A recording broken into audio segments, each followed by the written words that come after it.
Goeiedag en welkom by AMT se Ekonomie en Risiko-oorsig moontlik gemaak deur FFG. Ek gesels hierdie week verder met Tamara Wallace van Trustees of the Future en kyk wat 'n plaasgrondwet dan is en wat se voordele dit vir jou boerdery ook kan inhou. Dan gesels ek en Waldo ook wat die ekonomie vir ons in 2026 moontlik gaan inhou. Als in hierdie week se episode wat met trots aan jou gebring word deur FFG, so moet dit nie misloop nie. Die rand verhandel tans op R16.74 teenoor die Amerikaanse dollar, op R19.62 teenoor die euro en op R11.09 teenoor Australië se dollar. Die Brent olieprys daal dan skerp en staan tans op $59.99 per vat. Soos beloof gesels ons dan weer met Waldo Kriegel van die Noordwes Universiteit vandag. Baie welkom by ons Waldo. Dankie Johnny. Ja, soos laaste episode van die jaar, so ek gedink ons moet dalk so 'n bietjie kyk wat 2025 vir ons nou in die nuus was, wat die groot prysdrywers was. Maar ek wil ook dan 'n bietjie gaan raak aan wat 2026 moontlik vir ons voorlê. So wat was jou hoogtepunte van 2025? Ja, Johnny, ek dink as mens nou terugdink, as ek en jy nou in Januarie toe ons gesels het gesê het, weet jy gaan 'n sterker rand sien. Weet so ons nie dit met sekerheid kon sê nie, maar hier sit ons nou met 'n heel wat sterker rand as vir ons was. So ek dink dis 'n groot drywer van pryse deur die bank. Ja. Ons het geweet inflasie is onder beheer, so daar was nie 'n groot verrassings daar nie. Ons het 'n bietjie repo-koerssnye gesien. Die sage van die begroting, dis nou ou nuus, maar ek dink dit sou iets wees wat ekonome gaan onthou van 2025. Die 3 begrotings is nou nie iets wat jy elke dag kry nie, of elke jaar kry nie. En dan die natuurlik alles wat in die handelsomgewing gebeur het. So die instel van die eerste tariewe, toe die wederkerige tariewe, toe die uitstel, weet, al die chaos rondom dit, dink ek is gaan wees waarvoor 2025 onthou word. Ja, ek dink baie onsekerheid vir ons geskep. Vir my een ding wat nogal uitstaan van 2025 is, en ek wil graag jou opinie ook oor dit hê, is dat die dollar nie meer as die safe haven, of as ek die Engelse woord kan gebruik, gesien word, tot 'n mindere mate eintlik kan gesien word. En goud, baie reservebanke na goud toe terugbeweeg het, en ons dan eintlik voordeel getrek het uit so 'n situasie. Absoluut, dit was 'n meevaller vir die ekonomie, maar ook vir die minister van Finansies, wat nou 'n bietjie ekstra inkomste kry uit goudmyne wat goed doen. En ek dink, ja, dit is amper sê, daar's 'n groot eksperiment aan die gang in die FSA. Hulle is nou besig om klomp goed gelyk te doen en te kyk wat gebeur. Jy het nou die tariewe wat ingevoerde goed duur maak, jy het niks immigrante nie, wat arbeid duur maak, so daar's baie druk op pryse wat daar slymer. Dan nou sny hulle rentekoerse, so wat eintlik nie nou die handboek benadering sou wees om te sê, as dit lyk as pryse besig is op te styg bo jou teiken mee, en die koerse sny en jy moet hulle verhoog. So daai goed maak beleggers senuweeagtig. En daarmee saam met hulle hierdie reuse staatsskuld, ek dink hulle praat van 110% van BBP nou in die volgende jaar. En dit lyk nie in die grotere shutdown sage, wat ook die langste ooit was, het dit nie gelyk of een van die partye ernstig is om besteding te sny nie. En niemand praat van belastingverhoog nie. So hoe gaan hulle hierdie staatsskuld betaal? Eindresultaat is eintlik 'n verlies aan vertroue in langtermyn Amerikaanse staatsskuld en 'n verlies aan vertroue in die dollar. En hulle sien die dinge is half besig om in die verkeerde rigting eintlik te beweeg, ja, as ek dit so. Niemand, ek sê, maak skuld soos die Amerikaners nie. So as jy 'n veilige bate soek, is dit nog steeds 'n sinvolle ding om te gaan koop as 'n fondsbestuurder of so. Maar amper sê die uitsondering wat hulle vir so lank gehad het, dat hulle druk die wêreld se reservegeldeenheid en hulle kan skuld maak daarin, dis nie meer heeltemal daar nie. Ja, reservebanke, beleggers het bietjie begin wegdiversifiseer van dit af. Ja. En mens sien dit in die goudprys, en daar's bietjie verwagting dat dit gaan voortduur in die jaar wat kom. Okay. So dalk nou, wat daarvan praat mense nou, goud op 4200 of goud op 4500, dalk is daai groot loop hier nou verby, maar die goed wat die goudprys hoog hou, dis nog in plek. En ek het gesien van die ouens geskat na R5000 toe, daar's sommige wat R6000 toe beweeg het, so daar is, verseker, ek dink van baie vooruitskatters nog ondersteuning in die goudmark. Ja, en met die vooruitsig van hoër inflasie in die FSA beteken dit is tot die voordeel van 'n goudprys as gevolg van 'n swakker dollar. Ja. Daai dinamiek is daar en dit gaan daar wees. Ja. Ja, dit is baie interessant. Ek wil gou vinnig by jou dan 2026 as ons gou aan hom kan raak. Ons inflasie, jy het sê nuutste statistieke is nou uit Vanoggend, ja. Ja, dalk so klein bietjie laer het jy genoem. Ja, af van 3,6 na 3,5% toe in November en met dis goed wat ons weet. Baie min druk op voedselpryse in vergelyking met waar dit was. Brandstofprysverlagings dan nou eintlik wat ons nou die vorige ronde van sien in die November syfer, hoewel daar nou in November self 'n verhoging was, met net lyk nou weer na verlaging in Desember. So daar's nie baie aksie nie. Oor die algemeen is dan die wisselkoers wat die wisselkoers nou sterker. Ek dink daar is nie vreeslike druk op pryse in die Suid-Afrikaanse ekonomie op die oomblik nie. So dis 'n beweging in die regte rigting en dalk wie weet nog 'n repo koersverlaging in Januarie. Veral omdat die Amerikaners opgesny het, né? Ja. Dink jy dit kan vir ons wat sê die algemene opinie daar buite en wat jou opinie oor rentekoerse verlagings moontlik? Ten minste sywaarts dalk 1 of 2. Ja. Ek dink as hulle versigtig is, kan hulle sê sywaarts in Januarie.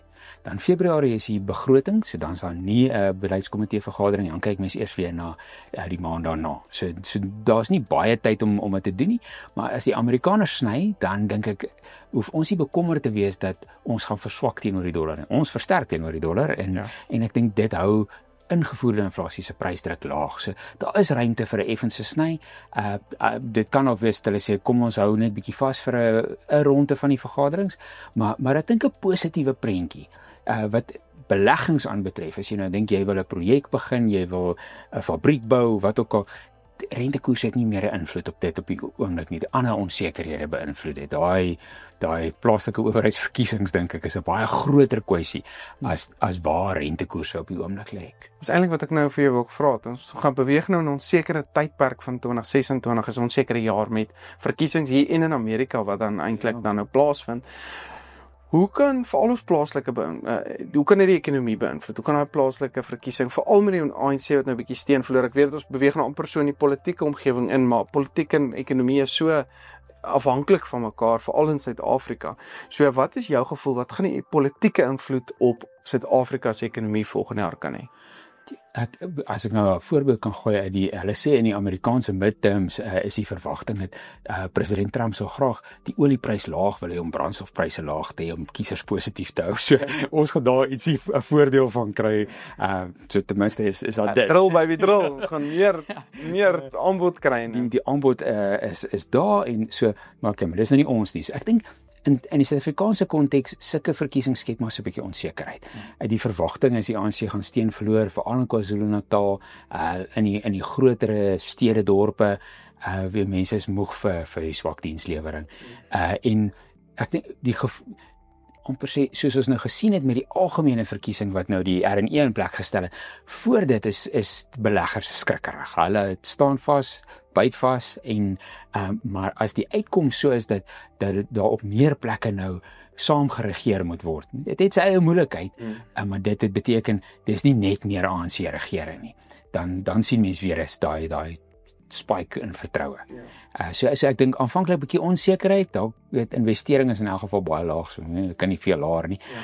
Maar daarna dink ek dit kan dinge weer 'n positiewe momentum optel. Ja, my bekommernis is en dit is baie keer net woordoorlog as ek dit nou so kan gebruik, maar as die ANC meer onder druk kan kom, kan hulle meer uitsprake maak wat noodwendig kontroversieel is en om weer kiesers terug te lok na hulle toe, maar dit is nie noodwendig iets wat gaan plek vat nie. So, maar dit kan 'n effek byvoorbeeld poswisselkoers hê op 'n investering, bietjie onsekerheid wat dit swakker maak, maar ek hoop regtig ons beweeg in die regte rigting na volgende jaar se verkiesing toe. En soos jy ook nou genoem het, na die verkiesing kan ons dalk weer meer investeringsvertroue kry.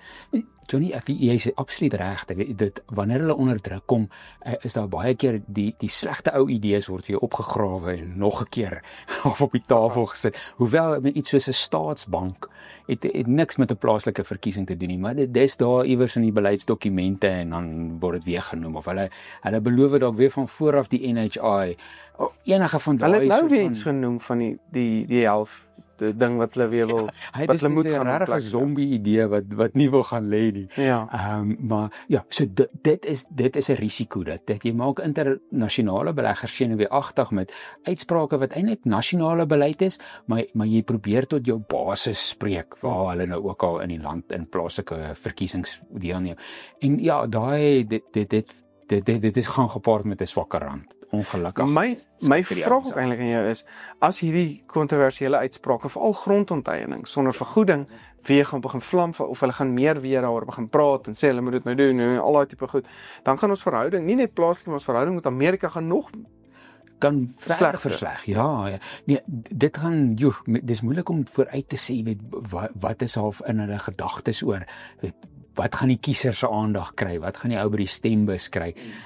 En veral ek dink die jeug wat ophou stem het, hoe gaan hulle tot hulle probeer spreek? En daar is die gevaar dat uitsprake kan hand uitdruk, maar ek dink gelukkig ten minste onder die ouens wat die koerant lees, hierdie uitsprake is nou al baie oud, klomp keer beloof sonder resultate.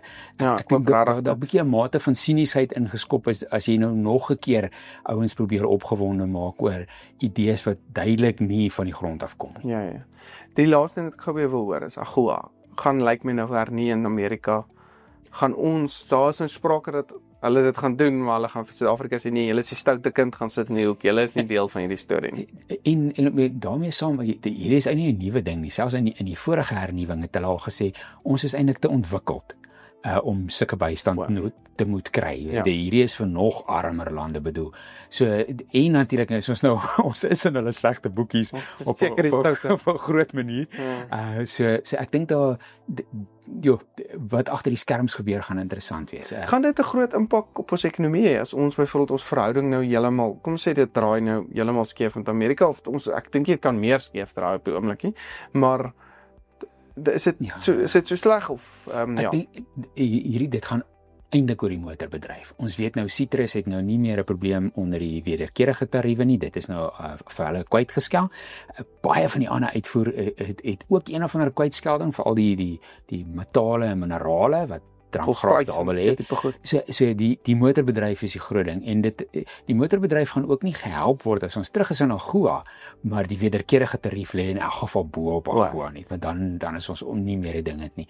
So daardie impak dink ek is die grootte. As daar 'n kwytskelding kan wees vir motors of 'n vermindering moontlik vir motors, dis die beste uitkoms wat ons voor kan hoop. Maar die impak op die breë ekonomie dink ek is nou al redelik verdiskonteer of versag deur al die ander dinge. Wilde vinnig laaste opinie dalk oor jou uitkyk. Ons het gesê rentekoerse dalk 1 of 2 laer volgende jaar. Wisselkoers. Ek wil net gou gegee al hierdie goed. Waar dink jy ons staan nou op R16.90, R16.80? 77 volgens. Dis briljant. dis sterk. Maar ja, die arme mielieboere en sojaboere se graanpryse word nog verder afgedruk. Ja. Maar waartoe dink jy? Kom ek vra net so ver. Dit is 'n FSA antwoord. Ek dink wat ons hier doen het nou 'n baie kleiner invloed op die wisselkoers as wat daar gebeur. En dit gaan afhang van wat met inflasie daar gebeur, hoe werkloosheid hulle meer onsekerheid kry, goud op, al daai tipe aspekte. En die plaasvervanger van Jerome Powell. So dit gebeur ek dink in Mei. Het jy al genader vir die kos? Ongelukkig moet jy al reeds 'n gouverneur wees om een van die feds om die voorsitter te wees. Maar ek dink daai is die groot invloede en onsekerheid daar beteken 'n swakker dollar en 'n sterker rand. Ja. So selfs al speel dit op die einde ek kan amper sê meer soos die handboek uit dat hulle hou inflasie onder beheer ensovoorts en daar's nie opskuddings rondom Powell nie, dan dink ek bevoordeel dit eerder die rand op die oomblik as die dollar. So ek wil nou nie sê, ek gaan nie vir jou sê 16.50 of 16.30 of so, dit hoef dis 'n saak van dit is baie maar dalk kom ons sê onder 17. Ja. Dink jy ons is nou in 'n ek weet ek sê laaste vraag, maar is altyd so lekker om jou te gesels. Dink jy ons is in 'n tydperk waar die dollar gaan aanhou vertroue verloor, kan ek amper sê. Het ons die proses nou in die gang gekry? Is die bal nou in die rol eintlik dat ons meer nou soos BRICS nou meer weg van die dollar af beweeg en dat ons meer terug in goud beweeg of na ander geldeenhede moontlik toe gaan beweeg? Dink jy dit is half nou 'n omkeerbare proses vir die dollar en gaan dit aanhou of ja, eintlik wat ek wil vra is, gaan ons aanhou om teen die dollar te versterk? Gaan ons nie dalk oor 2 jaar onsself teen die euro moet gaan vergelyk nie? Ek dink dit is 'n proses wat stadig gebeur, maar dit is baie stadig, want as jy nou jou geld uit dollarbates uithaal, wat dan nou of staatsskuld is of aandele, waar vat jy dit? So goud en die ander aandelemarkte, dis baie moeiliker om dit te doen. Jy moet baie kundigheid hê. En niemand gaan koop nou staatsskuld in China of Japan is daar nog 'n groot mark, maar die kort en die lank is daar nie so baie opsies nie. So selfs al verloor jy baie vertroue, is daar net soveel plekke om heen te gaan. So ek dink dit rem so 'n bietjie daar, maar ek dink daardie proses gaan nou aan die gang wees vir die volgende 3 jaar. Dan sal ons sien wie is die volgende president. En ja, ek dink dit is 'n positiewe invloed vir ons wisselkoers. Maar dit is nie 'n oornagting nie. En daar's ook 'n ander plek het maar hulle eie moeilikheid. Europa het ook baie hoë staatsskuld. Hulle moet begin geld bestee op verdediging. Groei is laag. En in China is daar duidelik nou deflasie aan die gang. Wat vir jou wys hulle ekonomie is baie stadiger as wat hy moet groei. So dit maak dit moeilik as jy nou sê ons los dollarbates. Dit is nie so eenvoudig nie. Ja. Baie dankie Waldo, baie dankie vir jou tyd ook hierdie jaar en jou insigte wat jy met ons en die kykers gedeel het. Dit is altyd insiggewend om met jou te gesels en jy verduidelik altyd moeilike konsepte so maklik vir ons daar buite. So baie dankie vir jou tyd en is regtig 'n voorreg om saam met te kan gesels. Waardeer, dankie. Ons gesels dan verder hierdie week met Tamara en sy gaan 'n bietjie vir ons vertel oor die Family Constitution en wat hulle spesifiek in daai besigheid dan doen met 'n grondwet spesifiek wat hulle dan vir plase, vir besighede dan ontwikkel. So baie welkom terug by ons vandag. Dankie. Ek gaan hierdie na vakansie gaan ons natuurlik plaas toe. Ons gaan die familie gaan om die tafel sit en ek wil eintlik nou vir jou vra, wat moet ek en my familie bespreek? En ons het nou byvoorbeeld ons plaas is in 'n trust. Dis die maatskappye boer ons in wat ons laasweek oor gesels het. En wat sal jy voorstel gesels ons oor terwyl ons nou net regmaak vir Kersete, so te sê? Yes, ek dink daai is eintlik om eerlik te wees 'n moeilike vraag want daar is eintlik so baie wat by my opkom. Maar ek dink van ons kant af, ek het nou laasweek obviously van 'n trust en boedelbeplanning en testamente so oogpunt uit gepraat, maar ek dink in daai maatskappy het ons begin besef daar's 'n behoefte tot meer. Ek sal nooit vergeet, ek het na kliënte toe gery, hulle het 'n familielid verloor en ek het hulle die testament gegee. En die familie, een lid het na my gekyk en gesê, is dit alles? Toe dog ek by myself, ja, dis eintlik 'n baie eenvoudige testament, al die boedelbeplanning is, daar sal al die strukture is, daar sal, ons is eintlik, dit is tragies, maar ons is eintlik gegeer, alles is in plek. Ja, alles is in plek. Ja. En dit het my nogals bietjie laat weer dink, en ek dink in daai oomblik, dink ek daai familielid het meer voorgehoop, guidance, want dit was jong familielede met baie besighede, so ek dink is daai tipiese ding, as hierdie moeilike omstandighede, normaalweg sê ek my ma of my pa gebel het, maar ek kan nie dit meer doen nie. Ja. En ek dink van daar af uit het ons begin dink oor hierdie konsep van 'n familiegrondwet. So ek dink die hart met dit is 'n testament en 'n trustakte. 'n Trust is koud en klinies. Dit is reguit en dit moet so wees. Maar dan moet nie spasie wees vir interpretasie in daai. Ja, en dit gaan na klomp na ander, soos ek meen, dit gaan SARS toe, na klomp ander departemente. Dit moet reguit en to the point wees. Maar ek dink 'n familiegrondwet ons baie keer sê dis 'n aanvullende dokument. Dit is baie keer ek dink baie mense het al gehoor van 'n wenslys, 'n letter of wishes wat 'n mens by jou testament gaan sit. En ek weet oorsee se maatskappye, hulle beveel dit aan. Hulle sê jy moet hierdie wenslys gaan skryf. En 'n familiegrondwet is uniek aan die familie. Elke familie is anders. So as jy my vra wat kan ons om die tafel gaan sit? Ek dink ons baie keer begin met ietsie eenvoudig om te sê, waarvandaan kom ons? Ja. Ons sit nou met hierdie grond, ons sit met hierdie suksesvolle besigheid, maar waar het dit begin? Hoekom het dit begin? Ek dink dis altyd vir my nommer 1 punt en om dit eintlik te dokumenteer, want jy mag dalk vind dat jy die hart van die besigheid nog hou, ja. Ja, of baie keer om te hoor, ek dink dit is vir my so mooi om elke keer ons kom by verskillende plase aan om daai storie te hoor, om te hoor hoe baie van hierdie boere van swaar omstandighede gekom het en opgebou het, hierdie resilience. Ons het een keer was ons by 'n plek waar ons vir mense gevra het om hulle waardes neer te skryf en soveel mense, hulle waarde was genade en geloof. Ja. Dit was mooi en ek dink baie keer dalk volgende generasies vergeet waar ons vandaan gekom het. En hulle sien net amper grondwaarde, amper wat hulle kan verkoop en hulle laat amper die familiebesigheid dan tot niet gaan, maar hulle sien nie daai sentiment rondom dit nie. Ja, en dis eintlik waar hierdie grondwet dan nou. Ja. So ek dink die eerste ding is waar vandaan kom ons? 'n volgende ding wat vir ons regtig belangrik is 'n waardestelsel. Ons baie keer sê 'n grondwet is 'n objektiewe dokument, sorry. Dit haal die subjektiwiteit uit. Wat gebeur met families? Ons is lief vir mekaar, maar as ons argumenteer is emosies hoog. En dit is veral oor Kersfees, beklei ons baie lekker.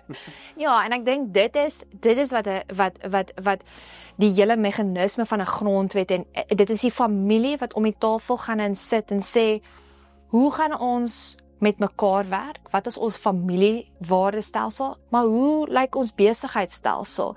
En ons gaan en ons skryf ietsie dat wanneer konflik gebeur, want in familie it is inevitable, en selfs in enige besigheid kom na konflik, is daar ietsie waarna ons kan terugverwys wat nie hier so ons dit gaan oplos. Boetie is wat vir Sissie sê, nee, ons gaan nie dit so doen nie. Dit is, luister hier, so ons het almal geagree dat dit is hoe ons ietsie gaan hanteer. Ek dink 'n simpel voorbeeld in terme van die waardestelsel moet jy gaan onthou dis 'n grondwet. Suid-Afrika het 'n grondwet ook. Ja. En ons het, ek weet nie of jy is vertroud met the Bill of Rights. Ja. So daai regstelsel. En ek dink dit was altyd dis om te sê, jy weet, dis die basis waartoe ons teruggaan. Correct. The right to life, the right to housing, the right to daar's sekere regte, maar dit is ook tot 'n mate 'n waardestelsel. Ja. So dit is definitief ietsie waarvandaan kom jy 'n waardestelsel, selfs net 1 of 2 waardestelsels. En dan een van die goeters wat ons baie keer oor praat is, ons noem dit die ultimate guiding principle, maar amper the true north. Want is ons op pad, Jan. Hoekom doen ons hierdie? Ja. Want ek nou dit vir jou gevra het en ek het gehoop jy kom al by uit. Maar ek dink dis baie belangrik om te sê wat wil ons bereik met hierdie ding as 'n familie saam, ja.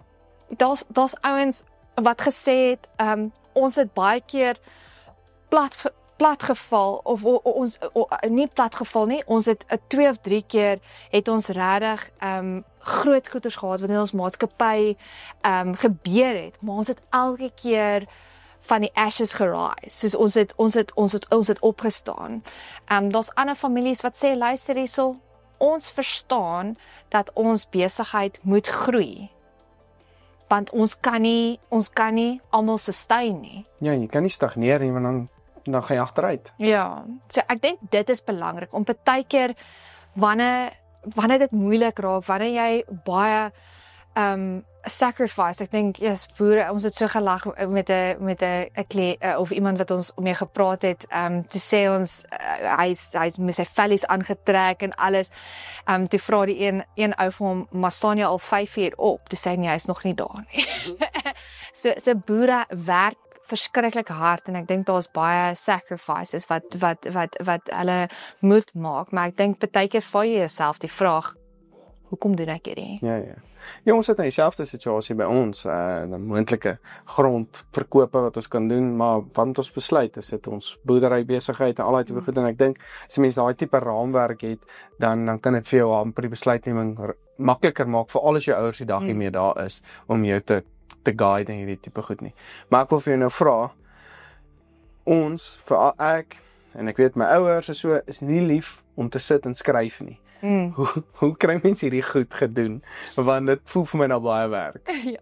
Nee, dit is, en ek, ons, so, by the Family Constitution Company, ons het, ek wil amper sê, hierdie werkwinkels, maar dit klink nou baie formeel, hierdie sessies opgestel, waar ons eintlik, saam met 'n familie sit, en eintlik net die gesprekke fasiliteer. So ek sê nie vir jou, dit is wat jy in jou grond moet hê nie, want in die einde van die dag, dit is julle grondwet. Ja. Dit is ietsie wat julle gaan opstel en sê, maar julle eintlik kom sit dan eintlik by die familie, nou nie om Kersfeestafel nie, nog nie, maar net na Kersfees kan julle hulle kontak, maar bedoel, dan kom sit julle saam met hulle en dan gesels julle saam. Fasiliteer die proses. En julle stel dan daai dokument vir hulle. Ja, so ons is twee wat baie familie kom sit. Ons stuur vir jou vrae, maar die hele ding is ons help om dit te fasiliteer oor dalk 2 of 3 sessies. Dan is dit die begin, dan het jy die raamwerk. En dan is dit van verder gesprekke oor na die familie toe om te sê, luister hierso, okay, great, hierdie was eintlik nie so erg nie. En dan vat 'n mens dit verder, want een ding wat ek wel wil sê is, 'n grondwet is vir ons 'n lewendige dokument. Jy kan nie die moeite doen, onthou dis nie... Jy kan hom nie vir 30 jaar op die rak los. Ja, dit is nie 'n regsdokument, dit is nie 'n bindende dokument nie. So, baie keer sê ons, hierdie begin het gesprekke hê, maar dit is die familie se verantwoordelikheid om te gaan en sê, gaan hierdie ons kultuur word? Ja, want dis nie ding met jou hof toe gaan vat nie, nee. Dit gaan nie, dit gaan nie, maar dit begin belangrike gesprekke, en ek dink dit is partykeer die grootste ding is, en waar ek sien, ek het my mede-kollega Sydney, sê altyd, dis ietsie wat vir hom, dit baie keer bekleierery kom van verwagting, of vals verwagting. En wanneer 'n mens kom en sê, kom ons bestuur die verwagting, kom ons praat. Luister hierso, as ons uitvier, hier ons teen 'n discounted price or not. Jy weet, daar's baie kere goed wat die ouens, dit is vir hulle te moeilik om daar te praat, en ek sê die grondwet, hoekom ons sê dis 'n lewendige dokument, dit moet eintlik 'n kultuur wees, en dit moet 'n platform wees waar jy kommunikasie begin, en aanhou kommunikeer. So, jy begin met die maklike goed, soos 'n waarestelsel en so voort, maar op een stadium begin dit daarin, okay, great, so as ek wins maak, maar Boetie en Sissie sit oor see, split ons dit in alles in 3 parte, maar my hele werk, so hoe daai is altyd 'n ja, en dis presies die vraag wat altyd gevra word. Wie kry die wins? Wie kry die winsdeling? Wie moet die harde werk doen? Wie moet hulle lewe opoffer om op 'n plaas te sit? En wie maak in die big bad city baie ander geld in? Goed, so dis belangrike vrae om te vat, en amper die familiebesigheid, die verantwoordelikheid van die familiebesigheid vorentoe te vat. Maar ek bedoel, die grondwet is nou nie iets soos wat onteiening sonder vergoeding insluit, wat jy kan inbring.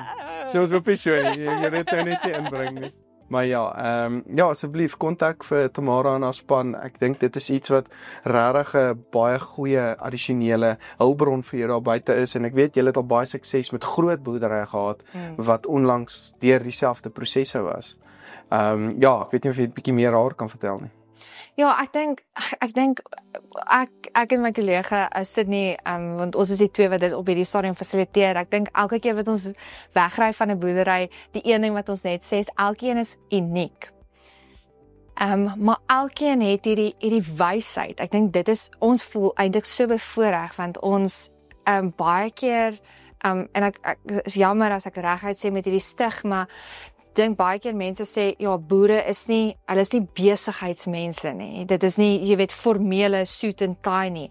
Maar yes, die beginsels wat hulle eintlik baie keer sê hulle net, ag hulle doen dit net so. Maar as jy gaan hierdie goed dokumenteer, dan sien jy, yes, hierdie is eintlik so sound business principles. Daar's een ding wat ek wou gesê het, is baie keer net om bietjie te dink, baie keer is daar ek wil amper noem die patriarg in 'n familie wat regtig die boerdery na 'n volgende vlak toe gevat het, of die een wat regtig die besluite maak. En baie keer net om te sit en hulle wysheid te hoor. Hoe benader hulle ietsie? 'n Simpel ding, soos is daar 'n spesifieke manier hoe jy